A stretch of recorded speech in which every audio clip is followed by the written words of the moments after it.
All right, we are broadcasting. Hello, everyone. We're very excited. Welcome to Dockside Chat Edition with my good buddy Joe here from Rhode Island. How's everybody doing today? Everybody's coming in. Joe, you can see too, right? The participants, the Q&A. I don't know. What? Oh wait, it's in chat, right? Yeah, you can. Oh, So, participants. yeah, Okay. you can do Q&A or you can do chat. All you got to do is like click on the button. But I'll be doing that for you anyway. So like if people have questions, like in the chat, I Sure. will. Let me just see. Here we go. So tell us where everybody is from. We'd love to hear. East Coast, West Coast, Europe. Love to hear how everybody's doing. Joe, you had a crazy day today, I know. You've been pretty much online, on Skype, doing all kinds of interviews, right, for Shark Week?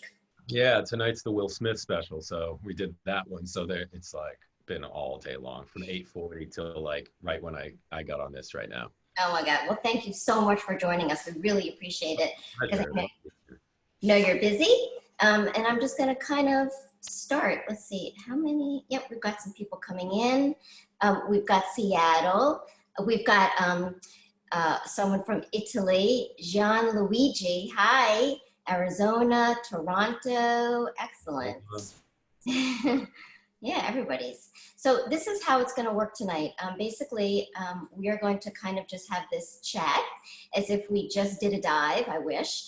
And just like right when we were like in Rhode Island with you. And just kind of like, chat. I've got a lot of questions here that we're going to ask Joe. And Joe does have, very cool footage and stuff. So if, we want to see something of Mako's or hammers or whatever it is, he can pull it up for us. If any of you do not know Joe, he's a naturalist, award-winning cinematographer. He developed a love for the ocean at a very young age, especially the shark. He spent over a decade filming and interacting with sharks all over the world and regularly heads field expeditions. I know you're an artist, producer, filmmaker, and conservationist. So, yeah, that's a big one, right? All-around funny guy. You are, I know. Some things. Yeah. So, I mean, I've known you for a long time, right? And I was kind of trying to think, 10 years, you think? Easily. Easily, right? I mean, we used to go to the shows together and talk about sharks all the time. And still go to the shows together. It's just now it's been a year of no shows, I know, right? Everything's like this, I know. Joe, tell us a little bit of background about kind of how you got into this. I mean, I know you're an artist, tattoo artist, that I know. If some of you guys don't know, but how did your love of sharks and stuff develop into this filmmaking?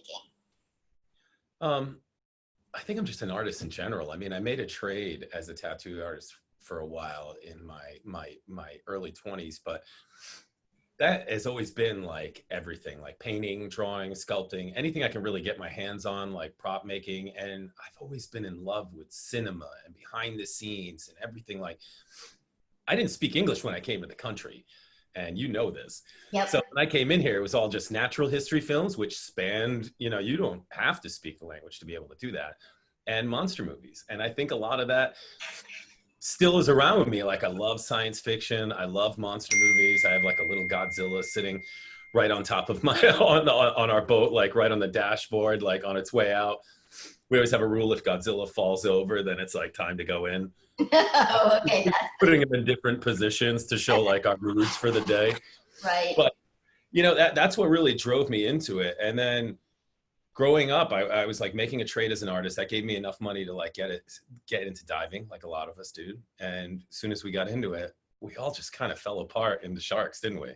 We did, yeah. Like, it was just it was like a natural, for me, it was just a love of diving so much, that I always want to I just want to be underwater. And then of course it grew into the sharks. And yeah.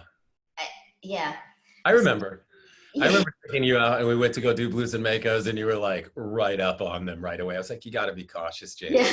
We're just like, yeah. I know. No caution. Everything's to the wind. But now everybody's in their house, and it's like now that we have the big fear. you know, that's even bigger than sharks. But you know, that's the thing with everybody. Either you love them, you hate them, you do all that stuff, but your attitude changes when you know the truth, right? Yeah, I know. And that's one of the things I think, right, that why we're here, right, is because we want to tell people the truth, like the reality of sharks, that they're not man-eating monsters, right? Yeah. Yeah. And that's kind of the thing. So I know we're here to talk about filming sharks at night. And that's one of the things that I mean, I've been diving, you know, with sharks at night, but I've never been with you filming with sharks at night. So I kind of wanted to get into that. I thought it was such an interesting, different thing. And it kind of seemed scary to me. I mean, what kind of things, you know, do you have to take into consideration when you're actually going to do that? Well, I mean, it kind of seemed a little scary to me at first too. The camera.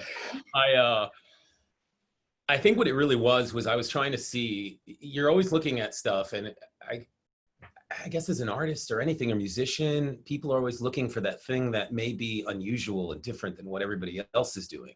Right. One thing that stuck out to me was like sharks at night.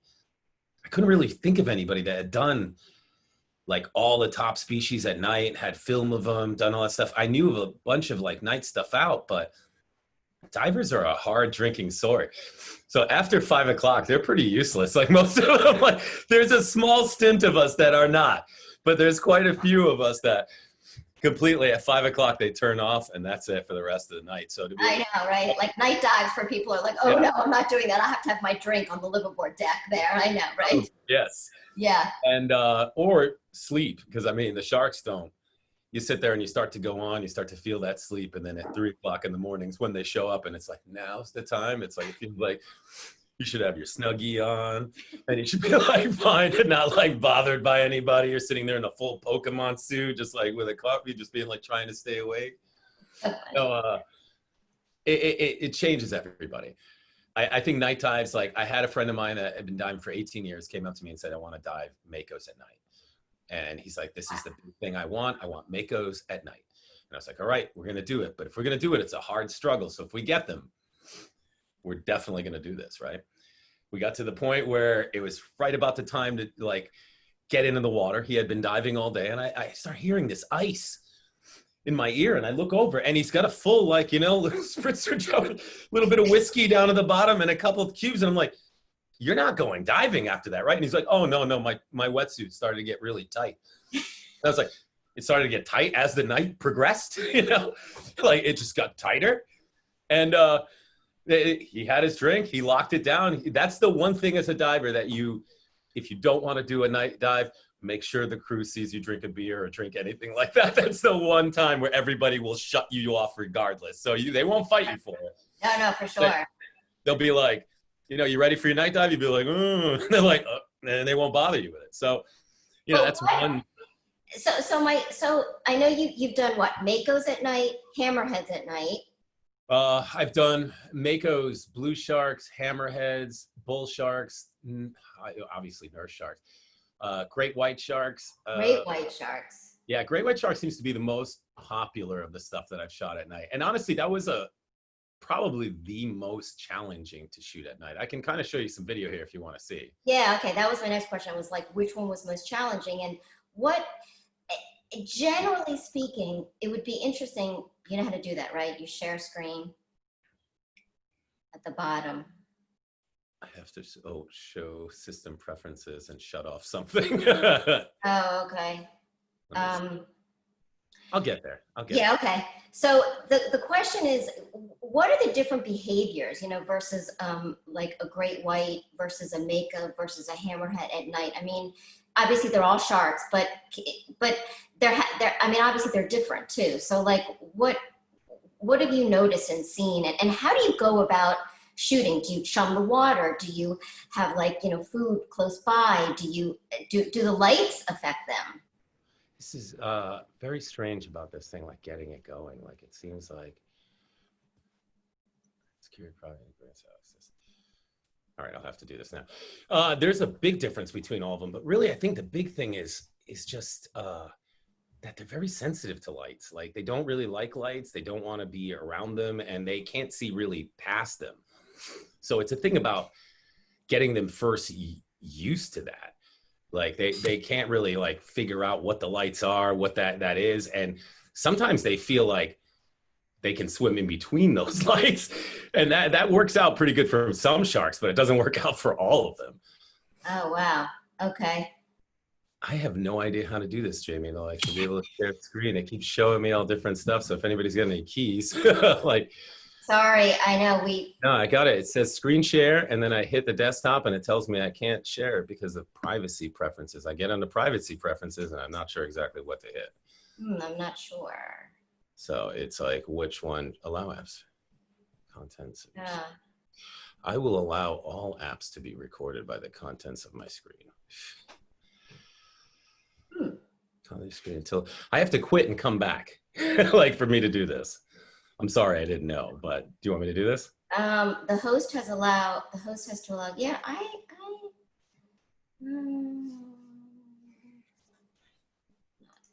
I can try to hook it up through Lawrence. Do that one. But I have allowed you to share. That's the thing. Oh boy, I'm not sure. No, it's me. You think it's you? No, it's me that won't allow to share. So it's okay. Let me see. I'll see if I can do it now. How's that? Perfect. All right. All right. That took forever to do. I should have figured that out beforehand, but I haven't used this. I've been sitting there all day long using different stuff and just lost track of that. Yeah, that's okay. Wow, that's. I mean, we can hit blue sharks at first and kind of see some stuff about them. Okay.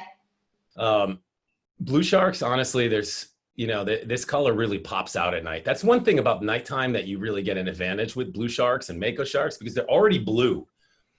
So if you shoot them in blue water, that just seems to like make it so gray and washed out, and it doesn't really bring out that vibrance of the color of the animal. But like, it seems like our emerald water or like black water will really bring out the color, and it just seems to be like a frame, so you really see the color blue in the animals. And I think that was one thing I really liked about like blues and makos underwater. There is one surprising thing about makos that I had when I did like night dives with them is that their backs are super absorbent of light. Like, you see how you can reflect the light off the shark's back on these sharks? Yeah. And it seems to be a lot of color from the top part of them.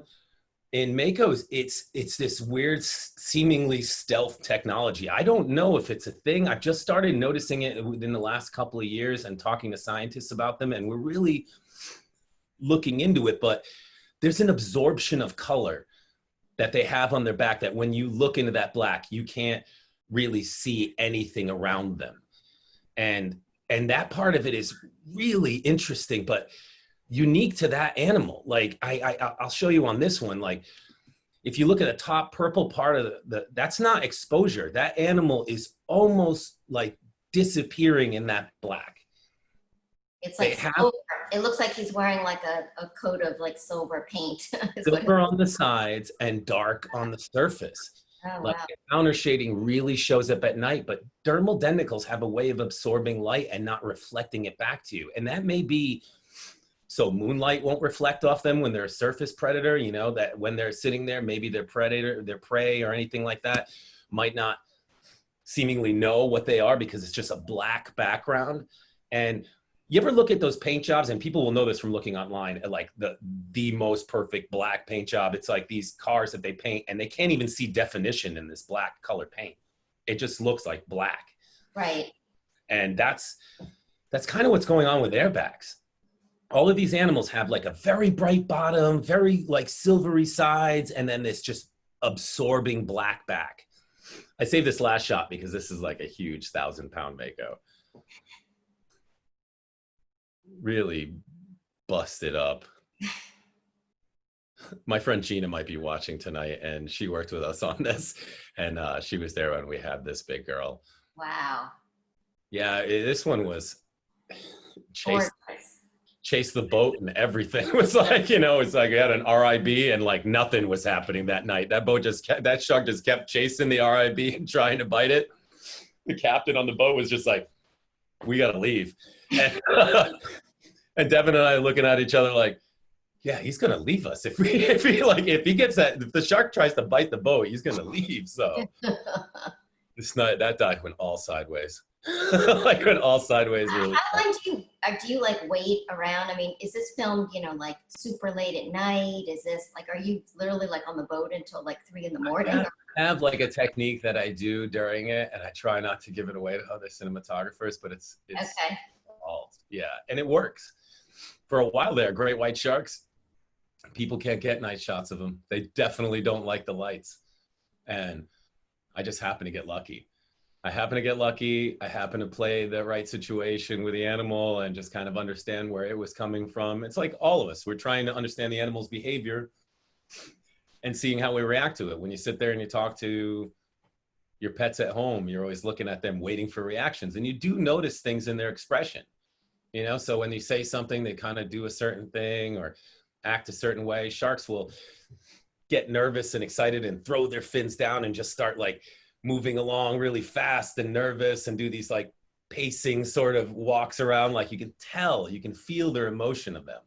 Right. That's why we always say, don't respond with aggression. A shark comes to check you out. We go very easy at like pushing these animals off, understanding that energy is transferred through your body. So if you just see an animal and you just push it off really fast, that animal might figure out like, why are you so afraid of me? Because they are trying to figure us out. And something that runs away from you will chase you. If you run away from something, things will chase you. Yeah. I mean, I've demonstrated that in so many different, you run away from a dog, you see a dog, you're in New York City, you run into a dog in an apartment place, you run the other way, that thing's going to chase you all the way through everything.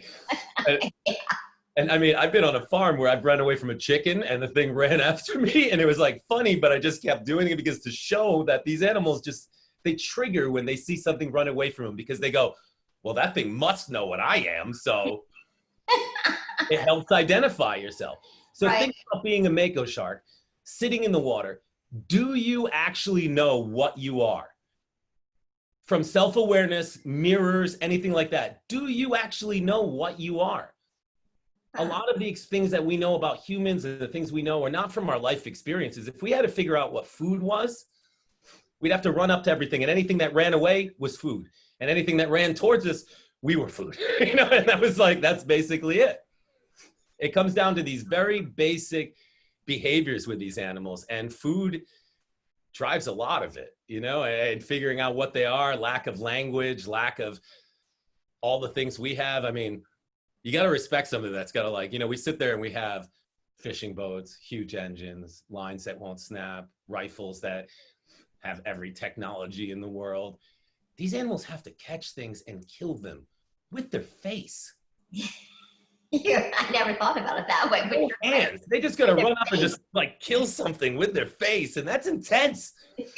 Great white sharks too get a moment to go, all right, I'm going to kill that thing, and run at the seal and be like, what is that? Go grab it, and there's a moment of stalking, and there's a moment of like, an impulse and a strike. Yeah. And that ability, that becomes more of an impulse and a strike. Hammerheads feel all the brunt of that, because hammerheads are all against the sand. They're just sweeping along the bottom, sensing stuff. And when they find something, it immediately just starts stabbing them in the face. It's like, so being put in that position where be like, all right, Jamie, we're going out to dinner. You might get stabbed in the face a bunch. Right. And we're definitely going to have to fight it out. It's like, right. I feel bad for them every time I see anything bad happen to them from under the human hands, because it's just like, wow, we're such bullies. Hey, do you think, and this is kind of like an off-topic question, but I've always wanted to know this, a line, a hook in a shark's mouth, I mean, they fight. I mean, the fighting of a mako. I mean, Fair. Do you think they know it, but what do they feel? Do we know any of that? I've gone from one point where even with scientific studies, I didn't feel really good about even just like catching sharks. I understand the necessity of it. I just personally have never really, I always feel that feeling of like, this just feels horrible. Yeah. Like the animal feels afraid. I don't want any part of this. I understand what necessary is necessary, but there's a limit. And there's enough of what we know about like tracking and figuring out where these animals are. I mean, right now, the mako shark up north, there's being a lot of money being pumped in from fishing groups to try to get the answers they want for mako sharks. Like Canada shut them off. Like you can't catch them there. You can't catch them in a lot of different countries. You can't do anything with them. They're protected. Here, do anything you want. And how does that fall into like, you know, how we protect these animals, what we do with them? I'm sorry, I'm starting to lose my train of thought about like all the... I could get off on a tangent. So let me ask you a question about the great whites. It feels like, you know, like these animals come here and they like, let's just say eating or mating. Let's say they come here to mate and everybody's out there just catching them for sport. Every time these animals break the jaw, get a hook in their mouth, even if it's a couple of weeks to heal, that animal might not eat and that animal might not mate. So to say that it has a natural behavior of any other time, sports, anything, there's got to be better ways. There's got to be a better way to study these animals. There's got to be a better way to socialize with these animals. I mean, we have like Walmart-sized stores filled with fishing hooks, Jamie. Yeah. Like Walmarts. If you took a Walmart and emptied out everything in there into the ocean, which is what they really kind of want to do, you know, like, yeah. I mean, in the total, we never get to really go too far with this conservation stuff on most of the media stuff we do. But this is a big thing for us. Like you and I have always felt like this. Like these animals deserve better. They deserve respect. And they deserve not to feel the fear that they do. I mean, we've sat there and filmed all these animals now at night, and we just keep being understanding that these animals just aren't acting the way we thought they would, or they're not doing the things we thought. Here's this shark that right now you're seeing on the screen, that's the oceanic whitetip. And, you know, Jacques Cousteau called that the most dangerous shark in the world. I didn't see Jacques Cousteau doing it at night either, but he had like the most to get in there, like the most guts, because he knew that he wasn't sure. You know, where we get in there and we're positive. We already know the truth that these animals aren't what we think they are.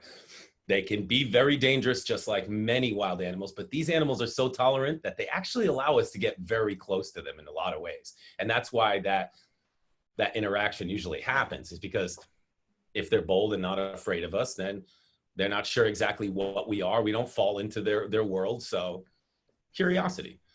Right. Yeah. And I mean, every time we take a little bit of a step to go into that stuff. And that's what I felt about night diving. Like that was one that I was like, well, everybody knows oceanic whitetips. And I remember Rick Rosenthal and everybody doing it for Planet Earth and BBC and everything, doing the oceanic whitetips and being like amazed by it. The old video of Ron and Valerie Taylor in Blue Water White Death, when there was like hundreds of oceanics in the world, and now there's only like a few. You did oceanics with us, didn't we? Yep, we did that at Island. Yep. Sure. And I mean, the populations of those animals have been drastically knocked down to nothing.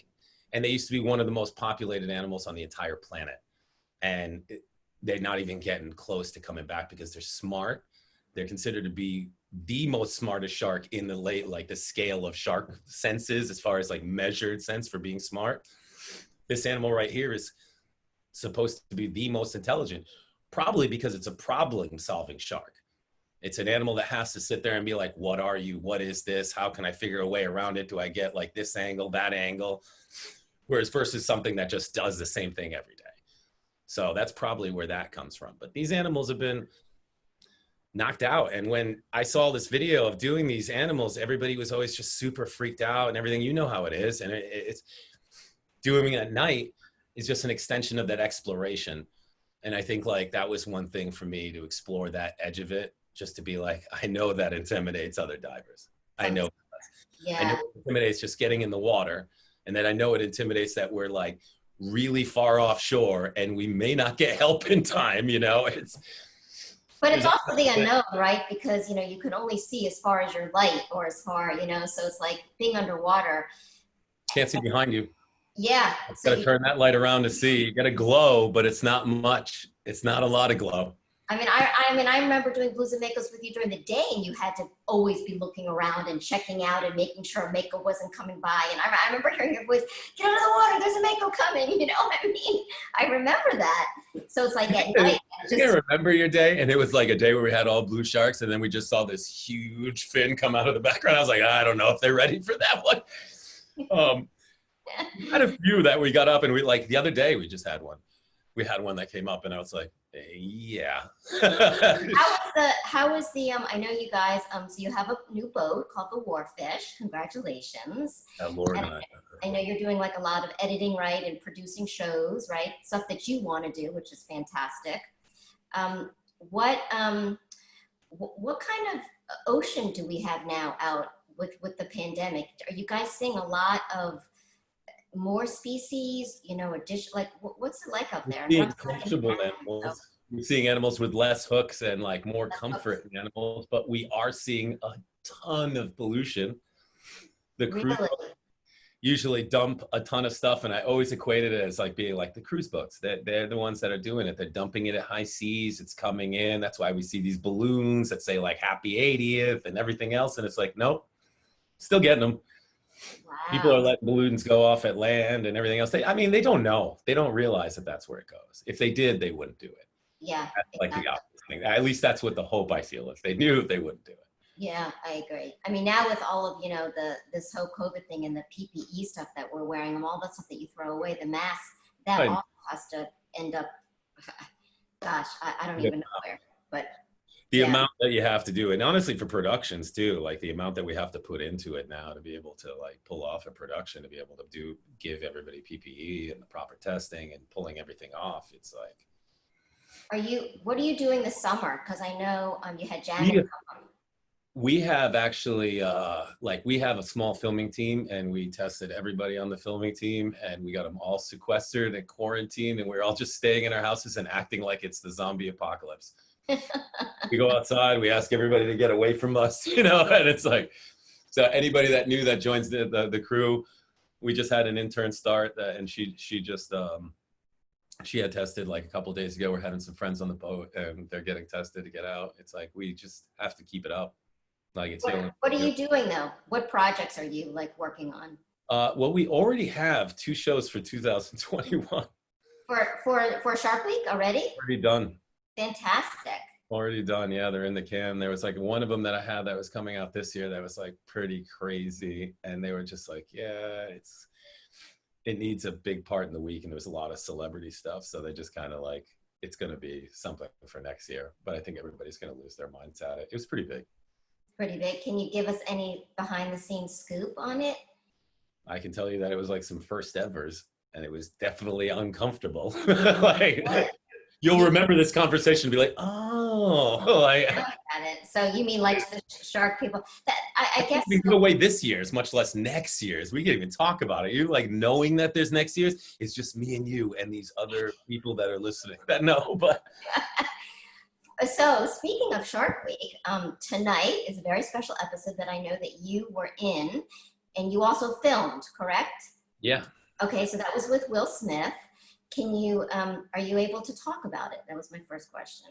yeah. I mean, I'm happy to Okay. promote the show. Like, we took Will Smith, it was Paul DeGelder, myself. We had an actual big cast of people. Christina was there. Christina did some Oh, training. I didn't know Christina was there. Yeah, Christina Zanato did some training with him to scuba dive training. Paul DeGelder brought him through the whole thing. It was like stages, training dive, seeing sharks, diving with sharks, getting close to sharks, ultimate crazy shark dive that probably, like Paul and I are looking at each other like, are you ready for this? Like, and, we're bringing out Will Smith. So Will Smith is like a national treasure. It's like, he's Yeah. considered that way. So we were like looking at each other and we're like, yeah, no, this is great. Taking him out. He like asked us to take him out. We were all very thrilled with it and everything. And we got out there and we're like, if anything happens to this guy, I don't know if we can go back to the United States. I don't know if anybody's going to want us after that. Yeah. I have to come back and be like, that's the guy who got Will Smith. Did he know how to dive before you guys met him, or did you just I like? think he had dived once before, but I'm telling Wow. you, he was like from crash course all the way to super pro. That's see that I just watched the Mike Tyson thing, and Yeah. the thought of learning to dive is a whole can of worms. Then being thrown in an ocean with sharks, then being on a boat where you could get seasick, which he looked like he was, and he was wearing full chainmail, and then he had to You're overwhelmed. yeah, it's I've overwhelming. seen him walk into the ring with people that would like murder me. And he's staring him down, looking past him, being like, I'm going to kill this guy. And I I don't know. I'm used to shark dives, and actually seeing him afraid of that was, you know, It was kind of funny, actually, the show. Yeah. Will is a different sort. Will's like, you can see why he's a really well, like, has done very well in acting, because any kind of direction we gave Will, he took it very to heart. He like told me, he was like, in all these different fields, I try to find the best peoples and the best people that are working in the field, and then I try to have them teach me everything they can about the field, so my awareness and my knowledge of that stuff will grow. And then he said, simplified it in the show in some way, and he said, like, you know, you got to find this person in your life and everything. And that really clicked with me. Like, he has a lot of inspirational, like those like pearls where you hear them and you're just like, wow, that was, oh, did you hear that from someone? He's like, no, just kind of, it's like, did you read that out of a book? You know, kind of situation. But he was very smart, very acted really well, like did everything great. I think Paul and him get along great, but Paul gets along with everybody. Paul can't, like, there's not like, you know, Paul won't, like, he's always has a great time, does all the good stuff. He's so much fun. So we always have a good time on shoots. That's He's great. willing to do anything. You'd be Yeah. like, yeah, this might kill us. And he's like, okay. I remember from last year, he was like stranded in the middle of something. I watched that show. I was like, you're crazy, Paul. You But find those friends where you're just like, you know, you can burn in hell together. Like, you know, you just be like, we'll just go to the ends of the earth and see what happens. yeah. Uh, I remember being on a beach in Australia with Paul, and we were trying to get off the beach because of saltwater crocodiles, and it was nighttime, and I was just like, oh my God, we're gonna be stuck on this beach all night long, and all night long it's gonna be shifts because these things are massive, and it's like a little stretch of beach, and it's like beach and then the jungle. So if the crocodile came up on the beach and anything, we just have to run into the jungle where there's, you know, the most poisonous spiders in the world and everything else. I mean, even the jellyfish there can get you. Yeah. And it's like, we're there to do sharks, and there's saltwater crocodiles. I got stuck on the beach. It was at night. Paul comes over to me and he's like, it's okay, mate. We'll be all right. You got me. And I feel this little like, and he's giving me a robot massage. His little robot arm is like just going off on my back. And he's just like, he's like, don't worry about it, mate. We'll be okay. I'll get you. I'll get you through there. And I'll tell you, when we got off the boat, we broke down all the tent gear, got all the stuff. Paul got in that boat better than any of us. He had a robotic leg that died on him. He just pulled the leg off, pulled the arm off, grabbed all the gear, ran on. Like, the water, he's amazing with that stuff. He just threw it on the boat, got on the boat, drove us back. Drove us back. He did, you know, super capable. Yeah, I can't say enough great stuff about him, but he, we had that day with it, and we went and did like tiger sharks. We had butt face, by the way. You had what? Butt face, that tiger shark from Tiger Beach. Ah. It has like this heart-shaped face, and everybody calls her butt face. And I had a hard time like telling him that was the name, you know, because all of them have these regal names, and Emma, and, you know, Freight Train, and all these big names that you're just like, oh, and they're named after like goddesses and everything, and then just butt face. And I don't know who named her, but I was like, great, it has to be this one. And she's super like full of attitude, but they seem to get along great in a lot of ways. That's So cool. It's how did you get hooked up with Will? Like, did that come from like Discovery, or did well, he... Will reached out to us. Oh wow, that's fantastic. Okay. So we did a project with Will, and then it led to the Discovery thing. Ah, okay. Yeah, so the Discovery thing tonight might explain that. I don't know. I haven't really. They won't even let us watch some parts of it, so it's like, yeah. Did he? So obviously it was like on his bucket list, right? To swim with sharks, right? That was kind of like the premise, I think. Yeah. Okay. No, it was. Yeah, it was just like, you know, he definitely wanted to get out there, swim with sharks, and do it in more intense ways than most of the celebrities. You know? So,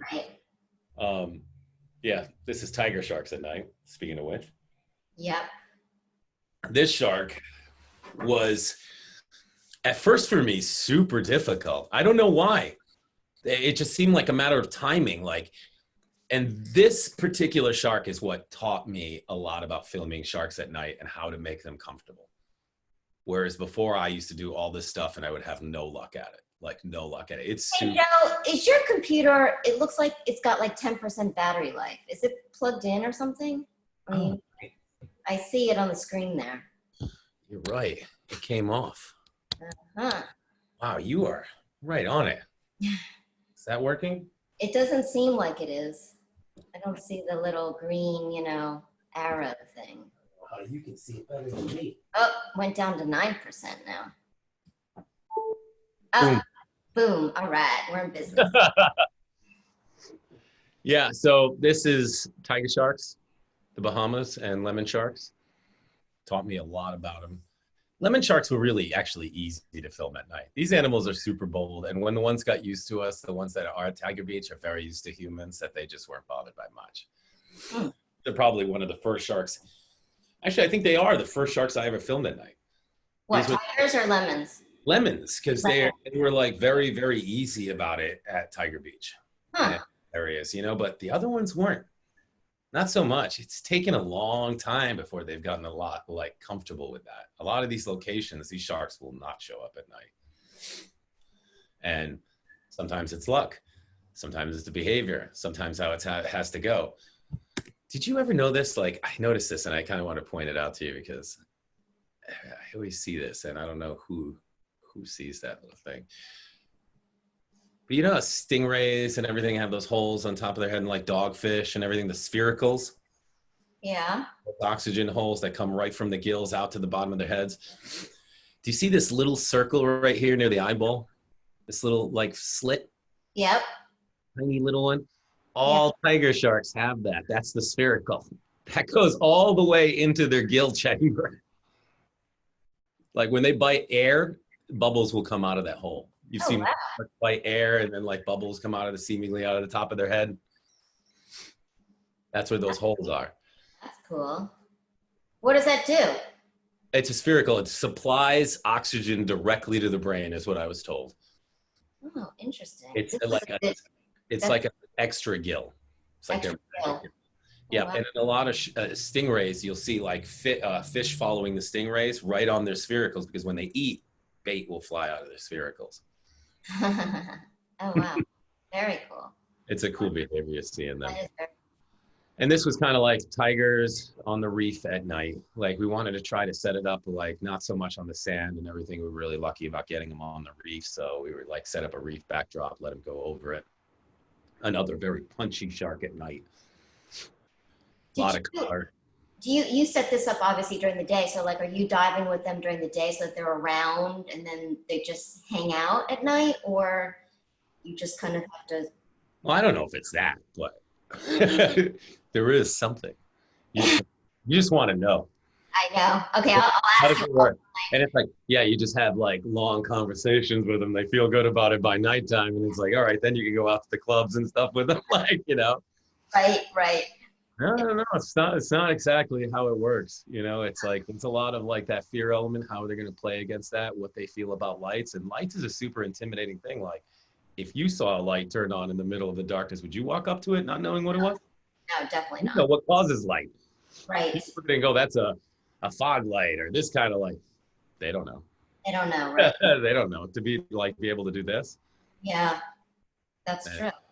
and that part, this moment right here where it swims up and it like goes up against the camera and has to look in those lights. Like right now, it just sees bright, bright lights. It does not see me at all. It has no idea I'm there except for sound. Right. I don't know how it could.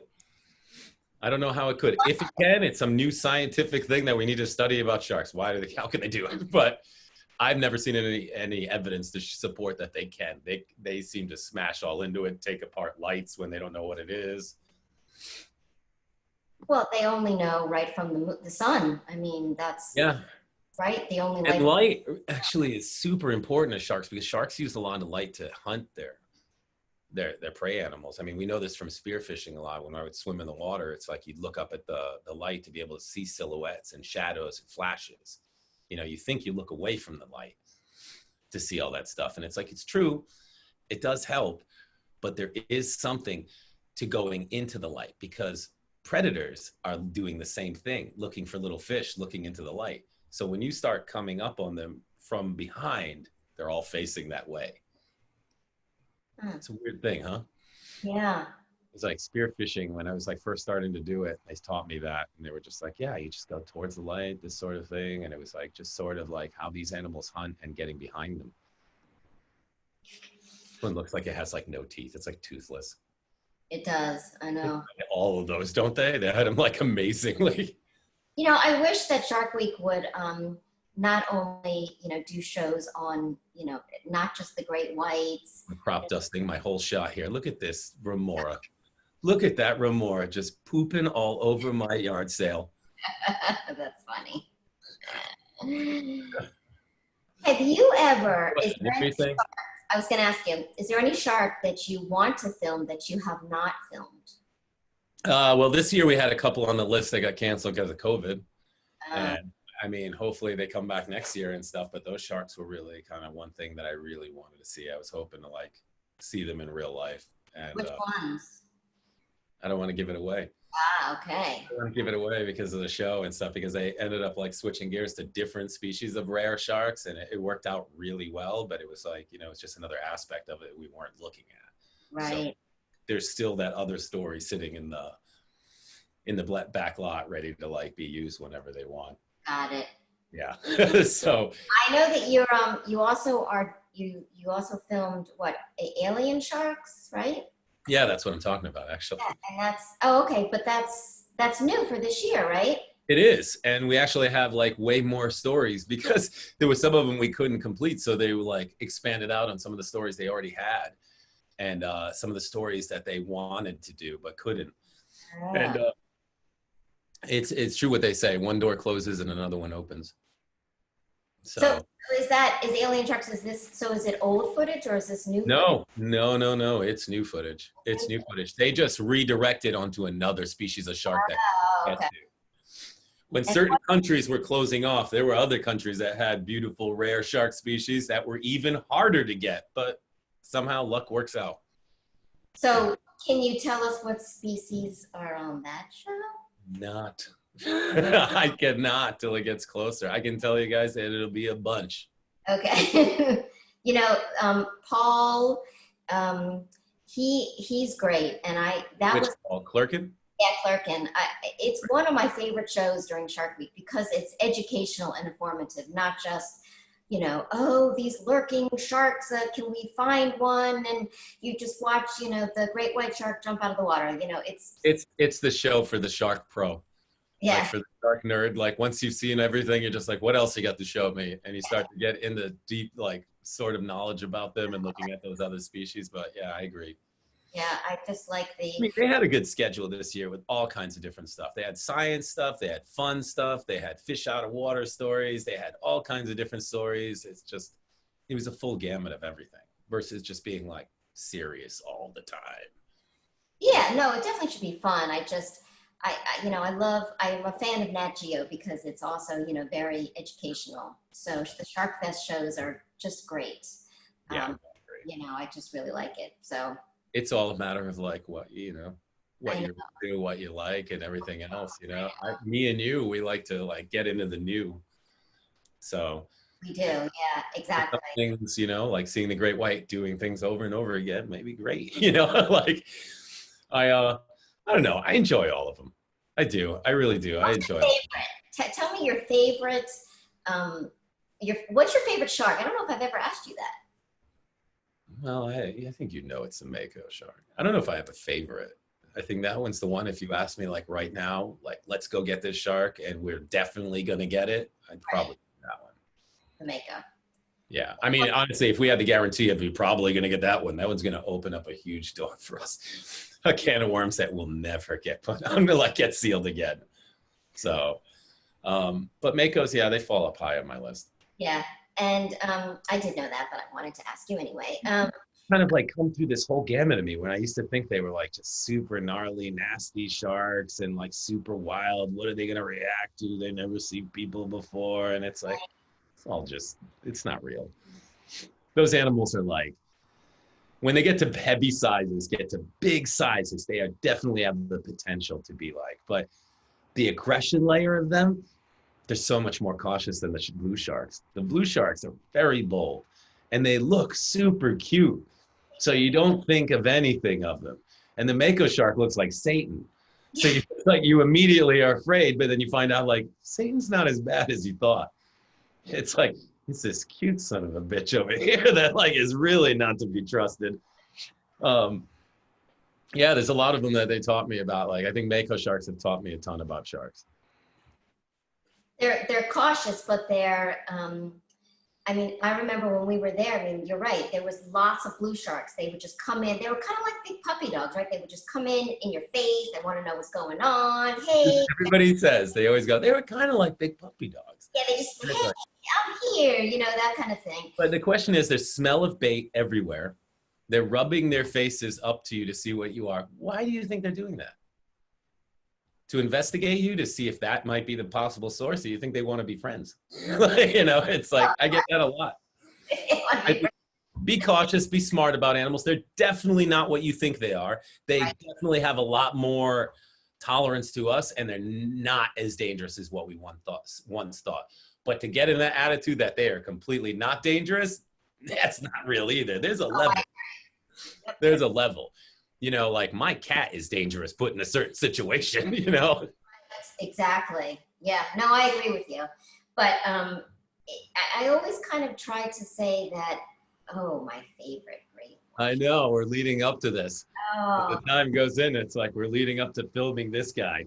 yeah, I mean, they're just, when I watched that breach that Fallows, you know, on the first night, he got that. Hallows and Kerr always kill it. Yeah, it was stunning. I mean, it was just like majestic. And, you know, when you see these animals in the wild, you just, it takes your breath away. I mean, it really does, I have to say. I talked about this with a friend today about like breaching sharks and stuff like that. You know, basking sharks breach, right? No, I did not know that. Totally breach out of the water, like full on 30 something plus foot shark all the way out, lands like a cannonball. Wow. Lands like a cannonball. We saw 8. I was like, is that just rare that happens when I first saw it? And then it happened 18 times afterwards. Wow. Yeah, big. That was like one camera assistant's last day. It was like the day we like set up like cameras and the pre-buffers were all shut off and everything. It was like, oh God, we're not using that guy. That guy's listening right now going, but. I've never seen a basking shark in the wild before. No. Yeah, actually, honestly, a lot of people around us didn't. They hadn't seen them before. No, they hadn't. So, I mean, it was kind of like, these are all turned up in super brightness so you can see some of the color. But yeah, this was like dark, dark night when this happened. Wow, look at him. Wow. Amazing. Big speckly male. Are you at first that night? What'd you say? I said there were 2 at first that night, and then it started to get into just 1. Look at my shots are all like super blown out. These are the raws, I think. Like these aren't my yeah, this is like straight out of camera stuff. Look at how beat. It's so interesting to me. Okay, let's I want to ask you this. Everybody, this is like a big thing for everybody. Touching, no touching sharks. Everybody, if you touch a shark, people get all up in arms about it. And I think there's a real big difference between it. I think that people see a photo and they see this and they just go, okay, he must have ran up there, chased that shark down and just grabbed a hold of it. And in some cases, some people do that. In a lot of cases, the shark swims up to you, you block your face or something to get it out of the way. Then you get like a handful of like hammer and someone takes a photo and they're like, why are you grabbing him? It's like, he's kind of grabbing me. I'm kind of just being like, oh man, your breath stinks. It's just a little like, you know, you're trying to push away things. And I think there's like directing animals and knowing what it is because the animal doesn't feel that with you. And then I think there's breaking the rule book of like making animals too comfortable where they may be exposed to danger later. And that is one of my things. Like I try to make the animals relate to certain things that won't be something that may get them hurt. You know, like something where if they come up, they do stuff, it's like I want them to feel like that separation in somewhat of a way. I don't want him to be super comfortable because if he's super comfortable, if something happens, it's like he may not necessarily intend you danger and just accidentally do it. I mean, I had I had a shark with a box strap around its neck, and I put my hand under the box strap. Done it a bunch of times before. Put my hand under the box strap, pulled it off, and it just came off. This one time, I put my hand under the box strap, and it was like a rodeo ride for for my life to get my hand out of that box strap.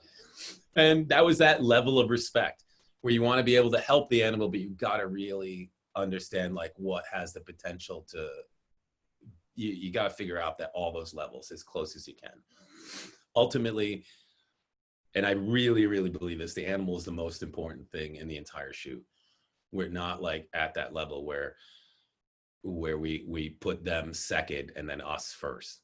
You know, we want to put in the safety, but we're all first in my book. Like the animal safety is just as big as our safety out there. Like if they're not safe from the things that we're doing in the water, then I just don't want to do it. I don't want to do it anymore. And that's part of a lot of the, like, I mean, I don't really get into it, but like tracking studies and all this stuff. I love like science. I love science about sharks. I'm just so sick of like tracking sharks places and being like, oh, it went to Acapulco. Great. And so did 60 other Owens. It's like, why'd you do 60? Well, we had 60 charters. It's like, I don't know. I kind of like, I fall into that thing and I love it sometimes. And I'm just like, I love science and I love what it can give out. And I think there's like good science, bad science. It's just like good filmmaking, bad filmmaking. There's everything, a yin and a yang. There's good groups and bad groups. And I think that, for me, I want the sharks to be the ones that like get the most out of it. Like it's really easy to just take all this in for ourselves and never share anything with the animals we're doing stuff with. But there is something to that. This animal, like this is a wide angle lens at about 8 millimeters. So this is like basically touching. Looks it. It's so wide of a lens. He swung his tail over me. Wow. Like he swung his tail over the back of my head when he did it. That's how Justin. Joe, are you out of the cage here? I'm leaning out of the cage, but I need a platform to stand on. And it was super rough. If you look at all the bubbles and the raw stuff, it was just like, you couldn't hold yourself still. Right. It was almost impossible. You're just riding and you needed that platform. So I kind of like leaned out. I had an official with me at that time. We had brought him down there from the government and everything else to come and observe and make sure that we were all good with the animals and everything. And they were very cautious about it and gave me very little time lengths in the day to do it. And I got it. The first day didn't work out. The second day did. And then they were like, it worked out for you. You're done, right? And that was it. That was all they like, sharks weren't bothered by it, anything like that. But I love the fact that they were sensitive about that. I love the fact that they go like, nope, we can't do that. We can't do this. And it's like, that's great. I'm only concerned with the things we can and the things we can figure out. This shark, one of the best ones ever. And even to this day, nighttime great whites, I don't know. I don't know. Like, it's hard to shoot those animals. It needs a lot of light. Everybody gets into it and goes, oh, okay, I got light. And it's like, you think you have light. I use a lot of light. Every single shark that I showed you before this animal was shot with a certain amount of light. This shark afterwards was shot with double the amount of light. Wow. Double the amount of light to just cover that much body. Wow. Yeah.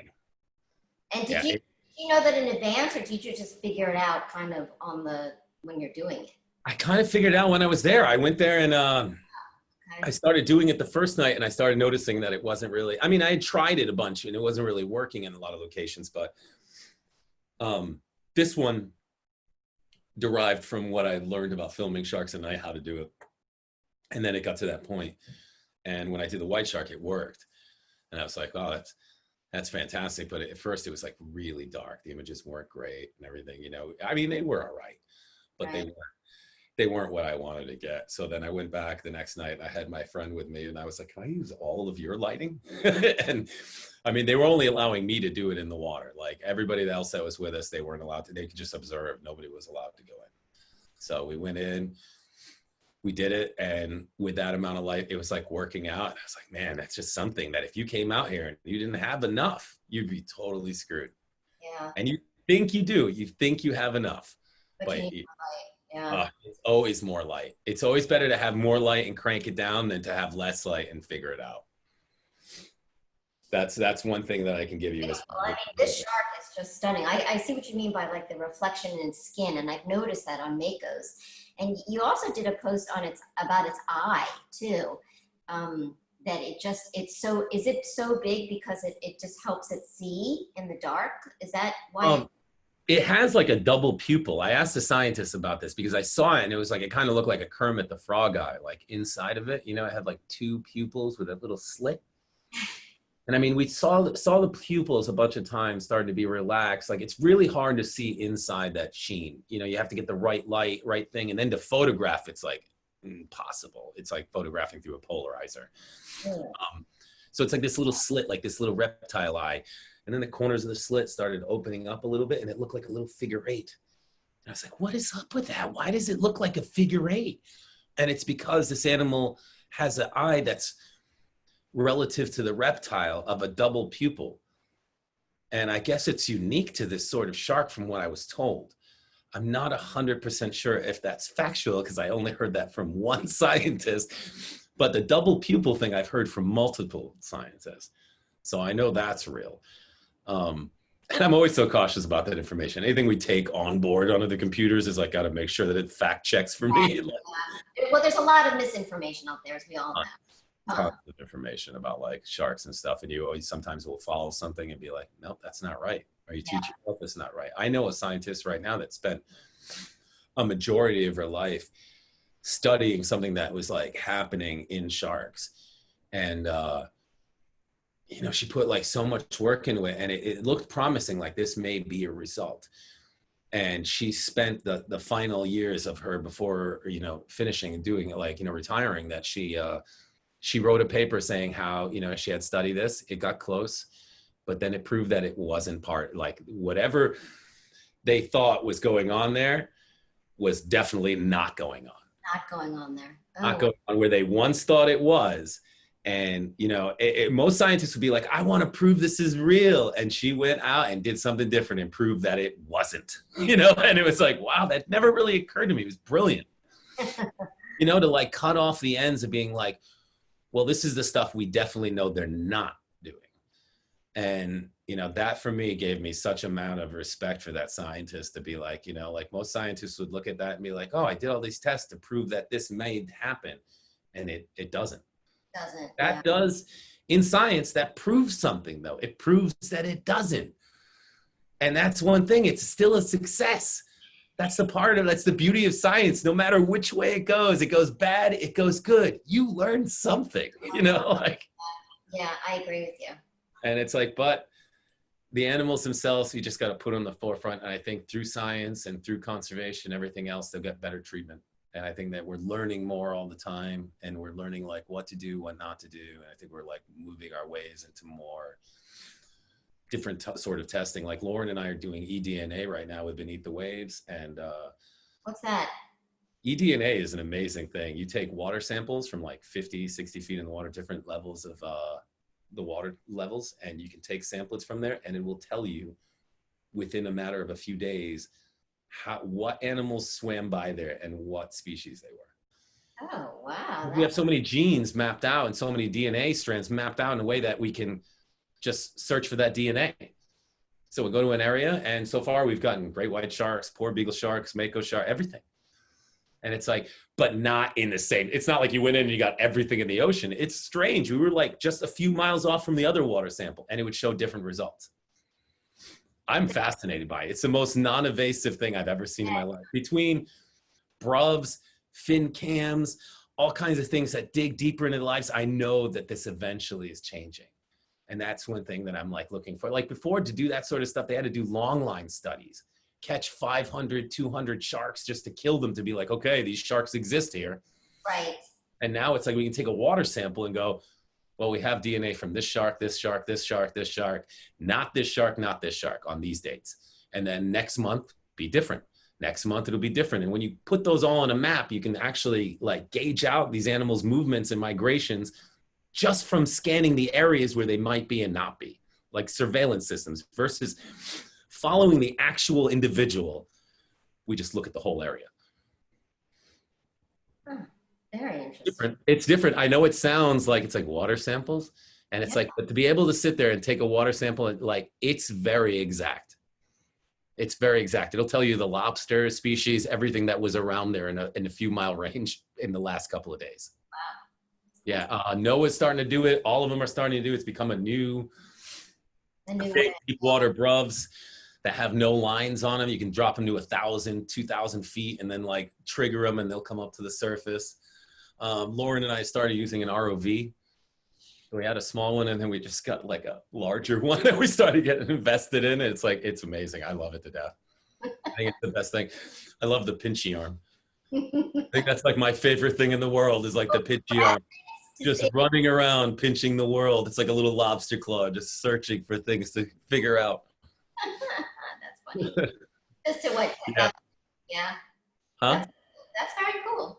Oh, it's super cool. We go down like 200 feet, like from the boat on like any kind of weather. I'll be able to see, like, we'll dive the shark, see all the stuff, but I'll be able to send the ROV down and see the whole topographical area and see what kind of structures on it. Really, we have a side scan sonar on the boat that I can scan in hundreds of feet of water, and we can actually see like knots tied in ropes on shipwrecks. I scan the U-boat. You can see the gun emplacements, all the little holes, everything.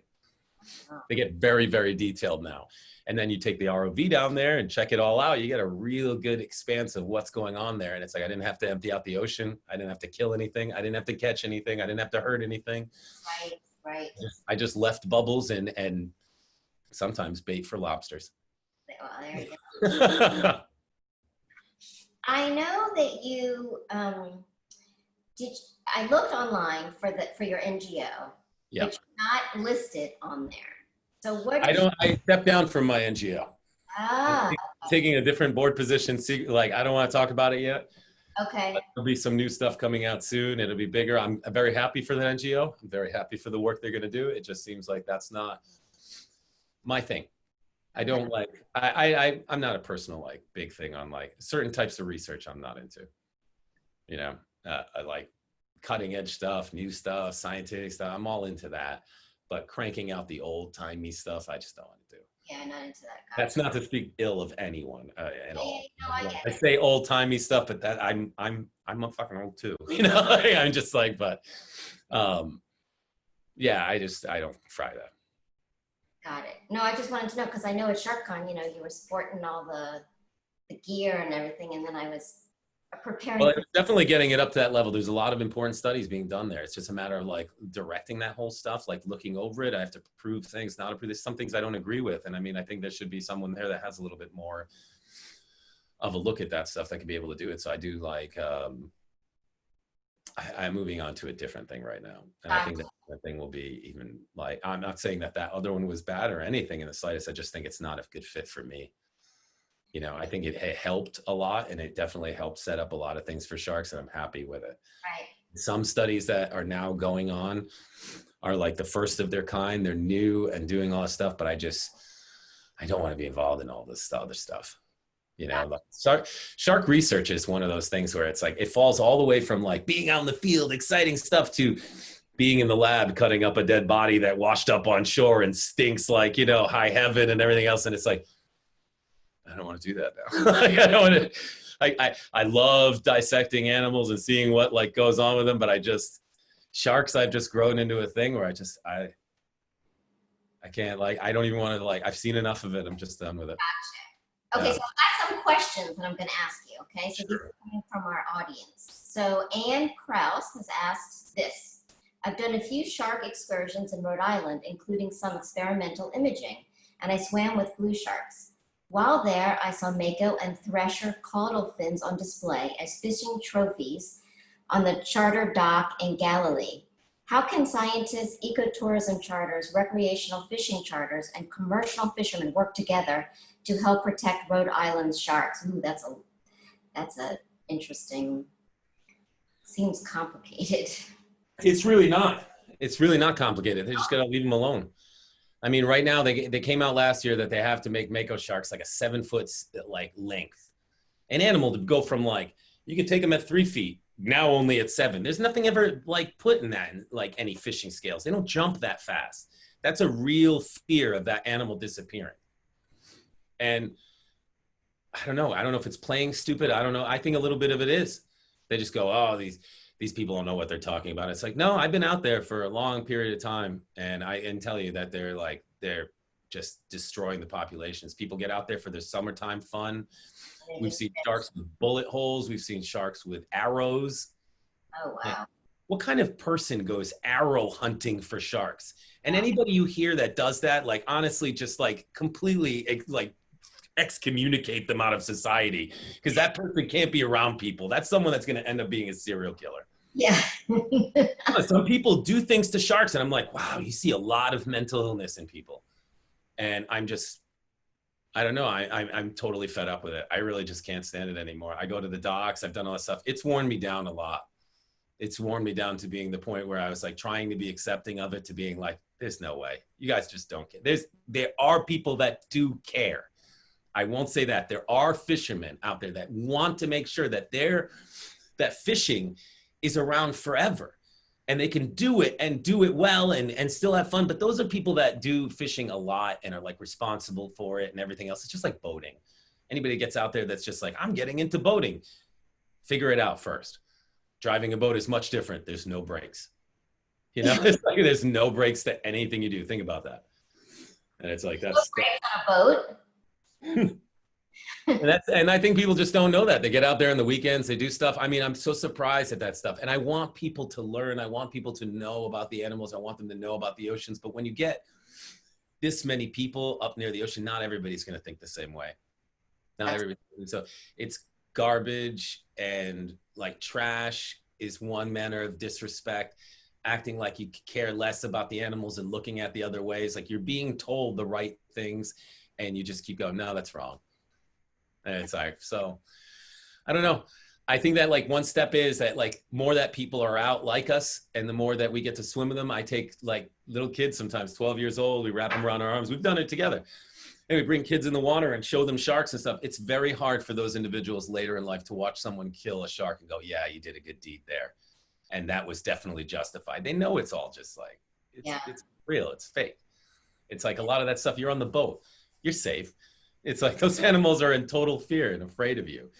What's the deal with like just letting them alone, like leaving them go? Even if you did fish, why not just release them all? Why do you have to mangle them or put like 50 feet of line on them or anything like that? It's just, I just can't watch any of that. It's I think fishermen need to police themselves. I think they need to come down on the fishermen around them and just be like, stand up within their own community and be like, listen, I don't like the way that you're acting because it doesn't allow me to do anything, you know? And I think that sort of it is the beginning. And then I think afterwards, it's like, I'd really like to see, I mean, our state senator, Sheldon Whitehouse, I'd like to see him like actually make the docks like shark-free marinas, just like we saw in the Bahamas in the beginning. yeah, Because that happened in the Bahamas. And now Bahamas is like one of those spots, like lots of sharks. Yeah, lots of sharks. People go there to film them all the time. Shark Week's primarily shot there. it is. Yeah, It's like, all tourism there.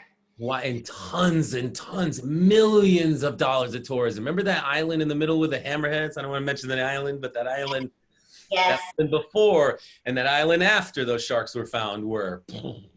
Yeah. And it's like the amount of money that brought into that place and everything, and why we won't see that in Florida and everywhere else. And it's like we just keep seeing like this thing that has no longevity to it.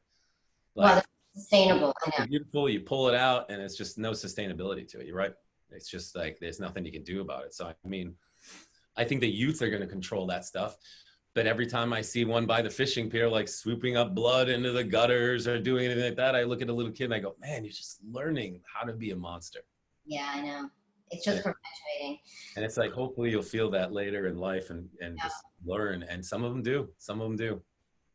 I definitely don't want to preach in a way that I'm like, oh, I'm so high and mighty above you guys. It's like, no, I mean, we're all trying to figure out the animals and do all that stuff. But I'm certain that, like, you know, I heard someone say to me, a fisherman saying, you know, not every fisherman is bad and not every photographer is good. It's like, that's a fair statement. That is a fair statement. But I have never shown up on a fishing spot and destroyed the fishing there by taking a photo. But I'll tell you, there's been plenty of places destroyed from fishing. Oh, of course. Tons of economy, tons of things that we depend on to live all the time, and taking these animals to see, you know, taking people to see animals. And at the end of the day, like they're end up killing them. It's Yeah. not worth it. Man. There's just a sustainability to it. Do you want to answer any questions for anybody if they haven't? A couple more here. Okay, so Sure. Joe Luigi says, "Hey Joe, I love sharks since childhood, and I want to be a shark researcher. Which shark do you think I need to dive first? I was Uh, planning with blue sharks." what's his name? John Luigi? Gianluigi, he's from Italy. John Luigi. I love that. I'm glad that you got to join us. Thank you. It's late uh, for and yeah, I know. Um, I would say whatever animal that you can get closest to where you live will give you a background on that shark. In Italy, I would say that a lot of the pelagic species of sharks and the pelagic fishing fleets are doing a lot of they're being hired out doing stuff there where it's pretty heavy. So you could have a really high impact on blues, mako sharks. Animals that really need that protection are animals that are within international waters. Animal that lives in one place, only lives in that one place, doesn't move from that one place is easy to protect. An animal that travels from country to country, how are you going to do it?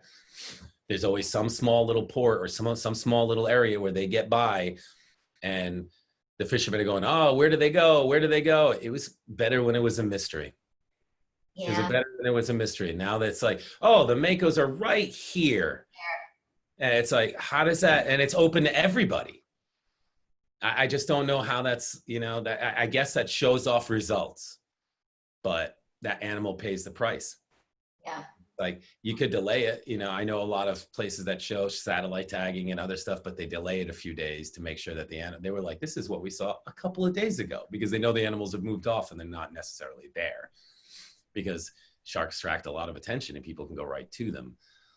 I would say be very careful about the types of sharks you work with, only because of the humans. And the sharks are not as dangerous as you think, but the people you always work around when you're working with these sharks always seem to be like the ones to look out for. Yeah, don't I know that? You know this. Okay, moving right along here. Next question. From Anne, through Noah's teacher at sea program, I participated in a shark red snapper longline survey. Oh, very cool. As a shark advocate, I'm glad to hear about non-invasive methods of study. I work with students who struggle with reading and writing, and some students are learning English as a new language. How did you learn more about sharks, marine science, and technology? Do you have any advice for K-5 students who are interested in these topics? I mean, I love to hear that too, because that's what I meant. It's like a lot of these long line studies are starting to get simplified, starting to get a little bit better, and the advancements are starting to get better through it. I think for me, growing up and learning English was kind of looking at a lot of that stuff. This is the stuff you can identify with. You watch a monster movie, a kung fu flick, or a natural history film, and you know exactly what's going on without having to understand necessarily what the writers, or the narrators are saying. That's chasing that, that's doing that. Sometimes even just looking at them is amazing. So I would say for kids that want to get into that science, I think it's good to look into different stuff. Find out something you want to know about a shark and then just figure it out. It can't always be where does it go? And it's okay, we now know where it goes. What's next? What's the point of knowing where it goes if it's not going to be here in 10 years? Yeah, I know. That's true. It's putting a lot of effort into stuff. Maybe we can put a lot of our science efforts into more of the conservation angles to motivate that animal propagating long enough to be able to study it longer. But we have to, as people that work in the science industry, it's we have to have different methods to be able to ensure that later when we're looking at fishermen and stuff, we're saying, you can't do this, you can't do that. I mean, a lot of sharks have evidence of fishing. Even on this shark, you can see the shark has these lines along the side of its face from probably wrestling with the line at some point and everything. This is a shark I had with Cade. Remember Cade? Cade Save Sharks? Yeah, I had that with him. And I remember getting in the water with him. It was getting into nighttime before we got out, and I went back in with this. But he's such a little kid that when I saw him near the shark, he's way smaller than when I was looking at the shark, and I'm looking at him and I'm like, wow, that shark's way bigger than he is. must have loved it. Oh my Oh, goodness. he's awesome. He's one of the best. Like he's like totally like fearless. Yeah. Okay, so the last question from Abner. Have you ever feel frightened to film sharks at night? I know Abner. Hi, Abner. How are you, buddy? Abner is an amazing artist. Does a bunch of stuff for us, and it's like always out there. Um, the question is, what about night? I'm sorry. Have you have you ever feel frightened to film sharks at Oh, night? um, Abner, I think like you're not really human if you don't feel some kind of like, you know, cautiousness about stuff that may be new to you.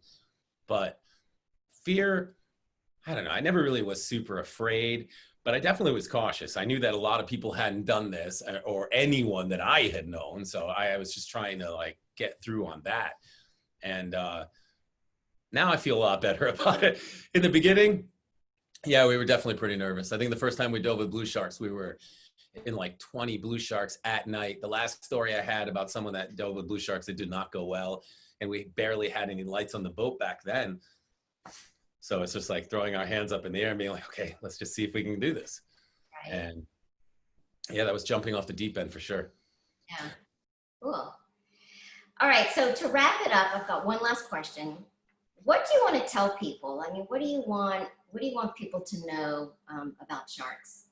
I didn't want it to be all gloom and doom. I didn't want to like just tell people, you know, like, oh, they're all in this danger and everything else. It's like they are, you know, we want to be able to keep in mind that these animals are in a real horrible position as far as their where they stand, but they're still amazing. They're so beautiful. They're so cool. And if we can just make the world like the way they like treated the whales and everything in a lot of places and dolphins, it's like we're learning, we're educating more.